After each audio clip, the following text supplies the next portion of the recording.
a dor da população idosa. E eu te pergunto, querido ouvinte, qual é a sua dor? Mas antes, eu quero explicar para você o que é a dor. Dor geralmente sinaliza de que algo pode estar errado em uma determinada parte do nosso corpo, ou uma determinada parte do nosso corpo esteja passando por um processo infeccioso, inflamatório, ou uma resposta a uma doença. Por quê? Por que que a população idosa sente tanta dor? E talvez você que é idoso sabe. Porque muitas vezes envelhecer dói. Envelhecer dá à pessoa, a todos nós, a vulnerabilidade, a fragilidade, a exposição. E aí, muitas vezes, no decorrer dos anos, vamos nos sentindo debilitados pela dor, pela doença, pelas nossas emoções. Então, o avanço da idade, ou seja, envelhecer é doloroso. E muitas vezes, pelo processo degenerativo, inflamatório, infeccioso, tudo isso promove dor. E as principais queixas, né, das pessoas são dor na coluna vertebral. Aí vem outras queixas relacionadas com tudo que tem it, artrite, bursite, tendinite, sinusite, bronquite. E nós temos artrose, rigidez articular, artrite, punho, dor muscular, dor no punho, dor nos dedos. E eu tenho uma paciente que ela fraturou o dedo mínimo. E na fratura do dedo mínimo, consolidou. Só que após a consolidação, teve uma artrose. E nessa artrose e artrite, elas estão interligadas, porque onde tem uma rigidez, vai formar um processo inflamatório. E se tem um processo inflamatório, tem dor. Só que a dor dessa minha paciente é uma dor insuportável. É um dedo, mas não deixa ela segurar de forma correta, ela não tem força. Então, ela sempre está falando, Ney, é dia e noite. Dia e noite por causa de um dedo. Imagine se fosse uma articulação maior. E quantos pacientes, como eu falei para vocês uns dias antes, eu falei da artrose, da artrite, quando ela se torna anquilosante. No exemplo da espondilite anquilosante, onde vai gerando uma rigidez, onde vai gerando uma deformidade. Então, muitas vezes, o paciente idoso, a pessoa idosa, tem queixa de dor. E como eu já havia dito, a gente precisa escutar mais. Porque toda dor não é só do idoso. Se eu falo para você hoje que eu estou com dor de cabeça, e você escutando eu falar, você pode falar, ela não está com dor. Ela está sorrindo para mim, ela não está com dor. Mas a dor, muitas vezes, é invisível aos olhos de para quem está nos vendo. E aí nós temos também a fibromialgia. Nós temos uma lesão ligamentar, uma fratura, um choque, um trauma, uma queda. Isso tudo gera dor. E depois dessa queda, dessa fratura, você vai ter ali uma região que consolidou, mas que muitas vezes vai sim sentir dores. Então, a gente tem que cuidar. Cuidar, e eu vou repetir, porque eu acredito. Eu acredito que todos nós, em qual fase, seja qual fase que você se encontra, seja você jovem, seja você adulto, seja você idoso, ainda dá tempo. Ainda dá tempo de você mudar os seus hábitos e melhorar, para não piorar. Por quê? Porque nós queremos sim ter uma morte digna. Nós queremos sim envelhecer, mas envelhecer com qualidade de vida, com dignidade. E aí, para isso, você, idoso, você, jovem, você que está me escutando, você precisa de conscientizar. Você não é só a conscientização. Você precisa se amar.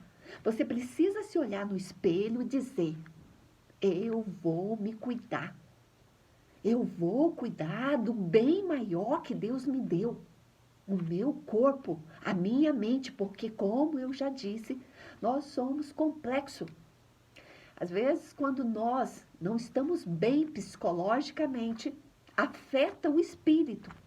E se o espírito e o psicológico não estão bem, vai afetar o corpo, vai afetar o físico. Então, é uma luta diária. É só do idoso? Não. É uma luta de todos nós. Alguns têm consciência e passa a viver com mais qualidade, mais dignidade. Então, o que piora a dor do idoso? Muitas vezes o frio. Nós estamos aí chegando no inverno, né? E pelo que eu ouvi hoje, vai vir uma frente fria. Mas fora o frio, a mudança de temperatura, o idoso que tem uma sobrecarga nas articulações acaba sentindo muito peso. Porque imagine se você tem uma articulação que está lesionada e ali tem um peso maior, aquela articulação ela tende a fazer um desvio maior. E uma parte dela vai sobrecarregar mais. Vamos levar isso para a articulação do joelho. Quantas pessoas sentem dor no joelho, um lado é mais lesionado, está mais sobrecarregado. E quando eu, fisioterapeuta, vejo essa articulação num raio-x ou numa ressonância magnética, eu observo o quê? Que essa articulação, ela teve uma lesão maior de um dos lados. E é só aquela articulação do joelho? Não. O paciente que tem uma lesão no joelho acaba sobrecarregando o quadril, acaba sobrecarregando o pé, as articulações proximais, quadril, pé. Mas não, ele vai, faz de conta, se eu vou pisando de forma incorreta, automaticamente vai subindo, né, as lesões. Então, a coluna também vai sobrecarregar e depois nós vamos observando que até o pescoço, a articulação temporomandibular vai girando, vai rodando junto com as lesões. E isso poderia ser mudado se você tivesse consciência das mudanças de hábitos.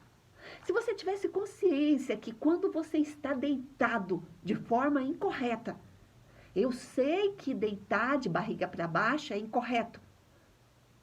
Então eu vou tentar, mediante a noite, ficar de decúbito lateral.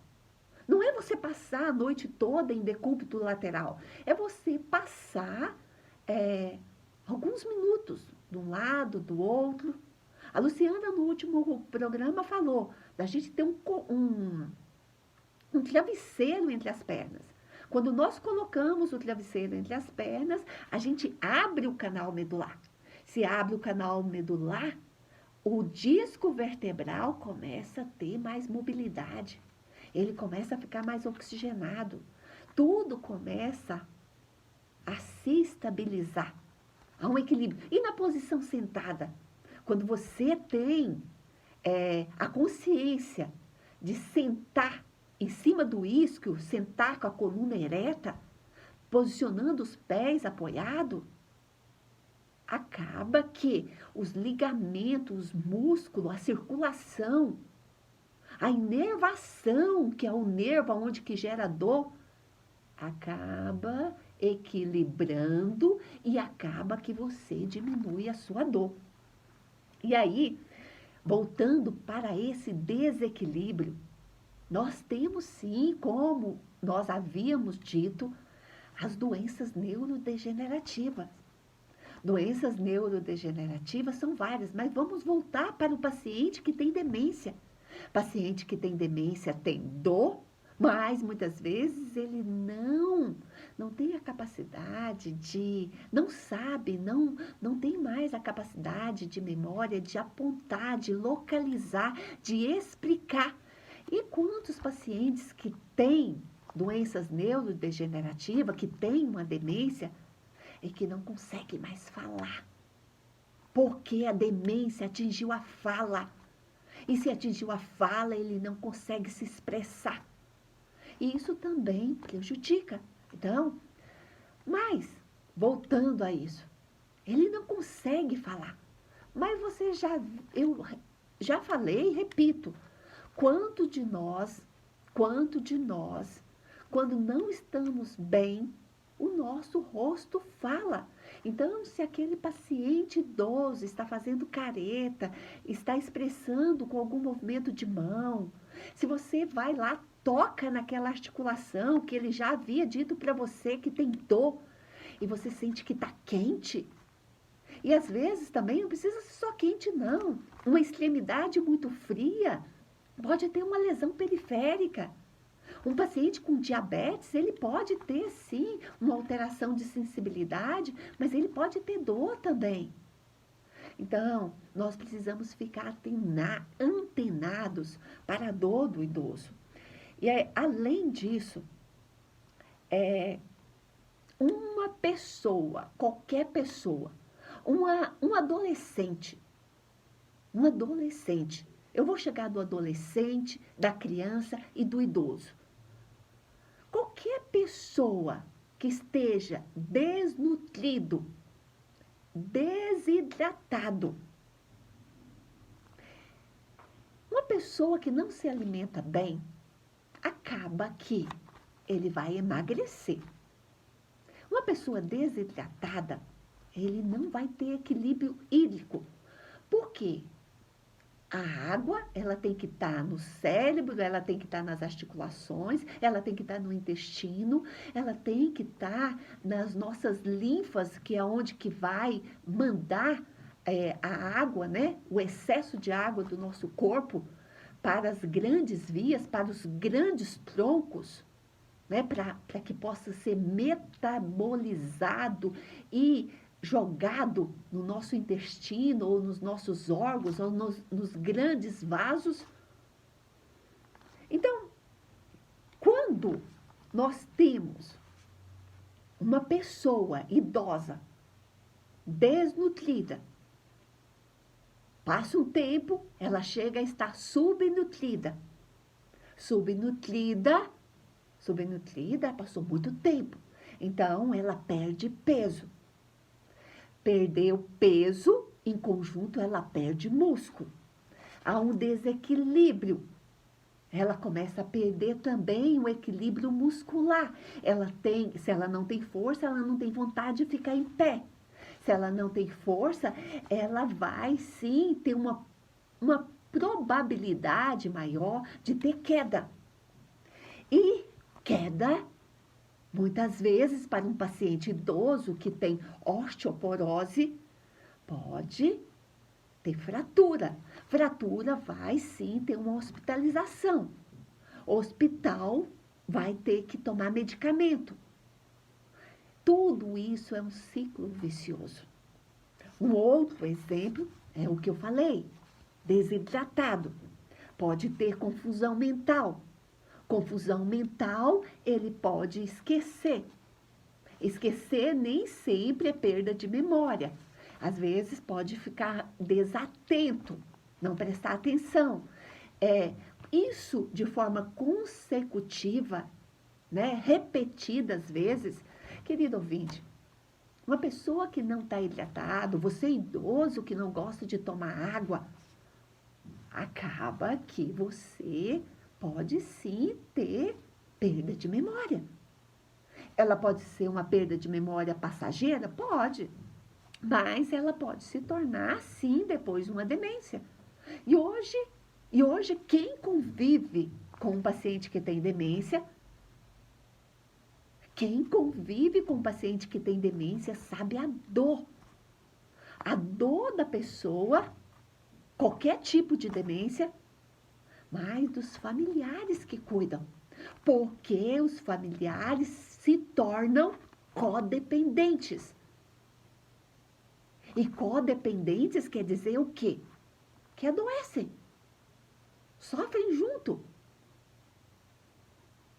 E se não adoece, é uma luta constante para ter esse equilíbrio. Porque quando nós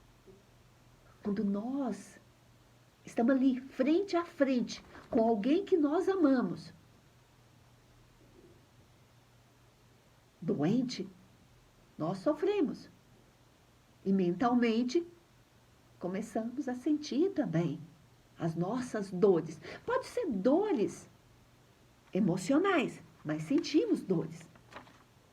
Então, precisamos ficar antenados sobre isso. E pessoas idosas com doenças neurodegenerativas pode apresentar uma hipo ou uma hipersensibilidade. Então, às vezes, uma parte do corpo, às vezes você toca, ele ai, ai, ai, ai. Ou o que eu disse, pode não ter uma sensibilidade, hipossensibilidade. E às vezes ele tá com dor, mas a gente não sabe. Se você conhece um idoso, preste mais atenção nele. E eu vou entrar no outro assunto que eu preciso falar agora, porque talvez não vai dar tempo de eu falar, mas eu preciso falar para você. O melhor medicamento para um idoso é o amor. O amor motiva, não é só para o idoso, mas o amor motiva o idoso a querer viver. A presença da família, a presença dos amigos, a presença de quem for que esteja perto, que seja de amorosidade, que seja de afeto. Tá faltando amor, tá faltando tempo. E quando a gente vê, a gente começa a ver, né, que não é mais um dia, é menos um dia que nós temos. E a qualquer momento, todos nós podemos ser chamados. Mas o idoso está na frente. E essa relação dele não ter a capacidade de apontar, de falar. E às vezes tem um idoso que também ele não gosta de reclamar. Por um lado, é positivo, né? Porque reclamar é declamar aquela duas vezes, aquela dor, aquele sentimento. E a gente deve reclamar menos, a gente deve agradecer mais. Mas quando esse idoso não reclama, quando esse idoso não fala a verdade, acaba que também as pessoas não têm como adivinhar que ele está com dor. Então, idoso, você tem que falar das suas dores. Você tem que apontar as suas dores. E aí, o que fazer? O que nós podemos fazer para ajudar o idoso? Se eu acabei de falar para você, querido ouvinte, que a família, os amigos, precisam dentro do possível, porque todos nós temos afazeres. Mas dentro do possível, precisamos estar presente. Precisamos ser o presente. Ser presente faz com que a gente faça com amor. Aquilo não é um peso. É difícil, mas não é um peso. É uma alegria. É uma alegria poder cuidar de alguém que já cuidou de nós. E mesmo que essa pessoa não cuidou de você. É uma alegria quando você consegue fazer o bem para alguém. Por quê? Porque o nosso corpo, quando você faz o bem para alguém, você libera serotonina. E serotonina te dá alegria, te dá bom humor, te dá felicidade. Então, a família, o próprio idoso, precisam buscar ajuda. E quem é ajuda? O médico. O médico está lá na pirâmide, está lá em cima. É ele que vai nos dar o diagnóstico. Você também pode ainda fazer mudanças de hábitos. Ah, tá ali um docinho. Ah, mas eu vou largar de comprar esse docinho. Eu vou comer menos doce. Açúcar nunca fez bem para ninguém. E esporadicamente, tudo bem. Mas a gente tem que pensar em quantidade. Se você vive igual uma formiga, correndo atrás de um doce, é uma probabilidade muito grande de você ter demência também. E o diabetes é uma das causas da demência. Então, fica a conscientização sua. Mas, além disso, precisamos ter um diagnóstico do médico. Precisamos fazer terapia. E aí, quando eu falo de terapia, a gente tem que pensar quando que entra a fisioterapia. A fisioterapia é a terapia do corpo. Mas eu te falo como fisioterapeuta. A fisioterapia, quando nós conseguimos equilibrar o corpo da pessoa, quando nós conseguimos aliviar a dor, quando nós conseguimos dar equilíbrio, dar força muscular, quando nós fazemos uma correção nessa postura, aquele idoso acaba tendo uma melhora psicológica.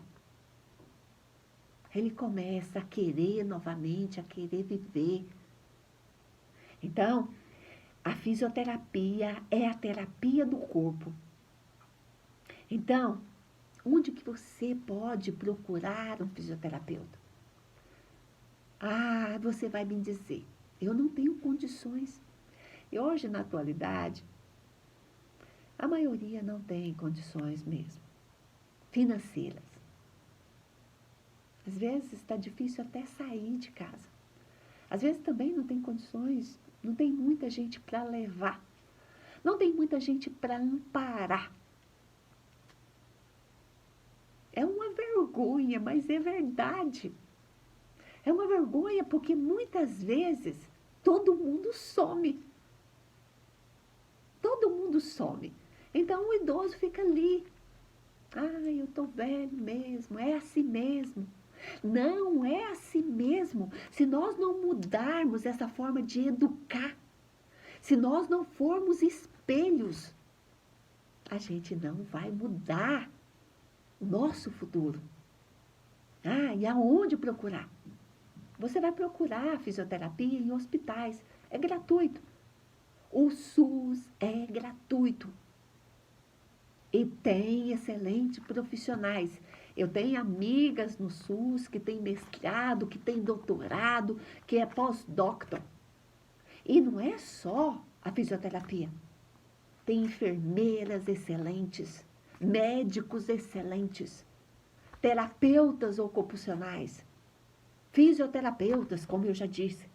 Mas você também pode ir numa UPA, você pode ir em clínicas. E aí, nós temos as faculdades. As faculdades oferecem vários tratamentos onde eu acho que creio que você vai pagar uma taxa pequena. E você vai estar lá diante de profissionais capacitados. Se houver necessidade de procurar o Ministério Público para ajudar você a ir até lá, por quê? Porque se nós pagamos impostos, nós precisamos ver meios, correr atrás de profissionais, de advogados, que nos ajudem. Não é fácil, não, mas a gente tem que ter coragem. E aí, nós que somos cristãos,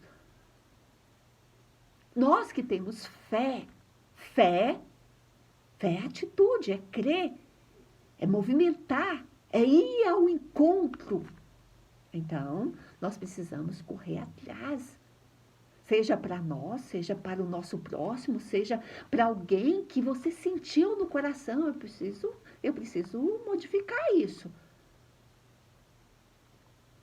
Então, esses são os locais que você pode sim procurar um profissional da saúde.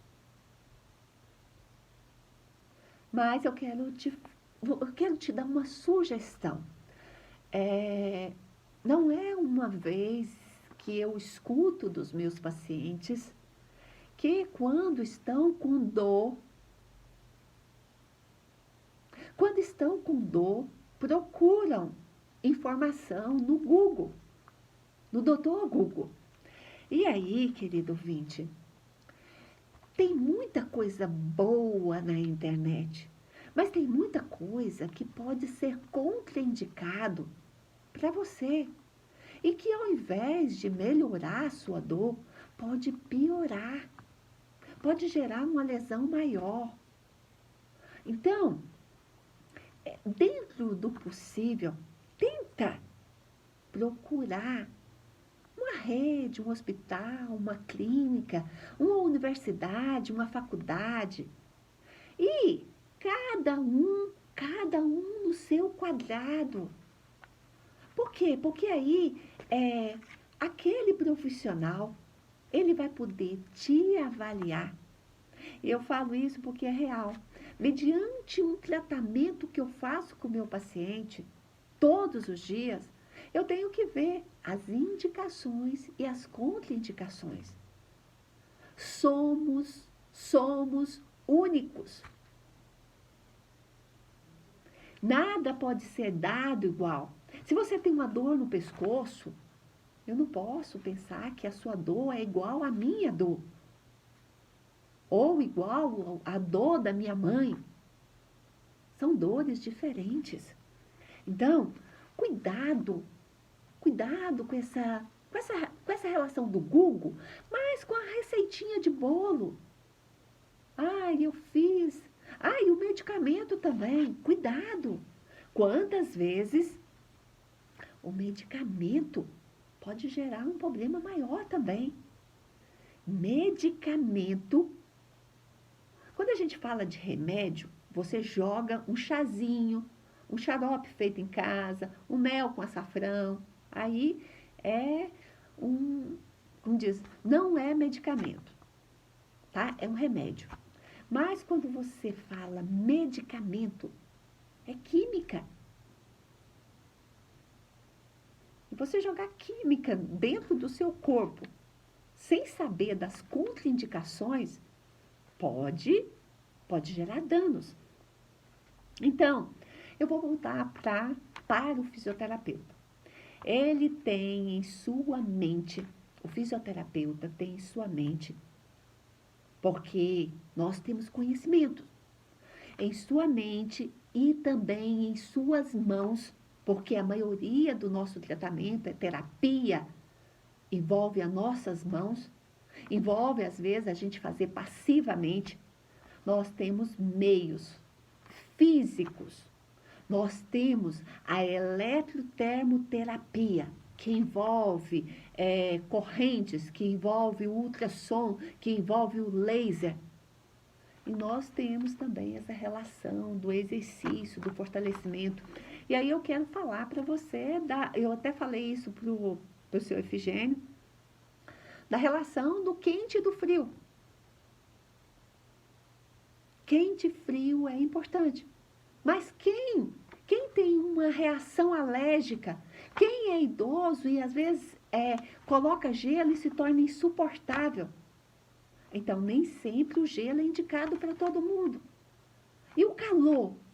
Quantas vezes a pessoa coloca o calor de forma incorreta e acaba queimando o idoso, queimando aquela articulação, gerando uma bolha ali. Então, a gente tem que tomar essa relação que eu falei. Será que a sensibilidade daquela pessoa não precisa a gente ir lá e olhar? Tá vermelho demais. O gelo também queima, não é só o calor. Se você coloca gelo sem uma proteção, e aí falando de proteção, eu quero falar da fronha. Eu gosto de fronha, principalmente uma fronha velha. Por quê? Você coloca o gelo ali e depois coloca uma bolsa envolvendo, uma faixa envolvendo, e aí acaba que você não vai queimar. Às vezes há necessidade da gente dar uma olhada, né? E se o paciente te dá um retorno, o paciente te dá um retorno de você perguntar, e aí, como é que tá lá? Tá muito frio? Tá queimando? Tá confortável? E se você coloca o gelo ou o calor e está sentindo que está queimando, tem que tirar. Tem que tirar, senão vai gerar essa bolha que eu falei. Então, buscando nós, o profissional, qualquer profissional da saúde, o pensamento dele é de buscar o equilíbrio muscular, o equilíbrio articular e postural.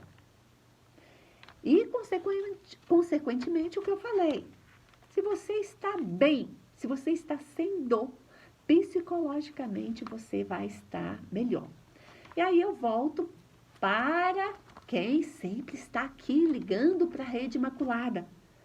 Maria Madalena. Maria Madalena sempre diz, dói tudo.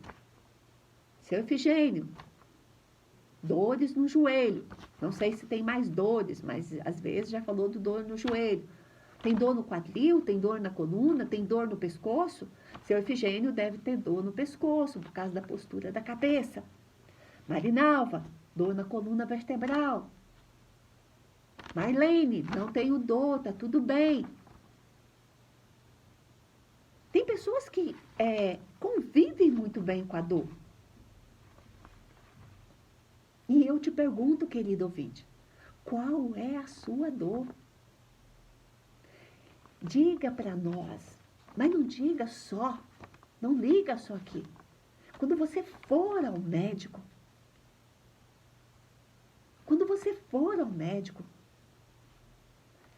deixa explícito a sua dor. E mesmo que aquele médico naquele dia não tenha tanto tempo, você volte e fale da sua dor. Pontua a sua dor. Isso é muito importante, tá? E voltando para as terapias, nós precisamos sim pensar nas terapias orientadas. Precisa ser orientadas e trabalhadas pelo fisioterapeuta. E mediante as nossas terapias, nós temos, o que você pode buscar? Paciente que tem muita dor, que tem artrose, artrite. Temos a hidroterapia, que no meio aquático vai ajudar a não ter tanta dor.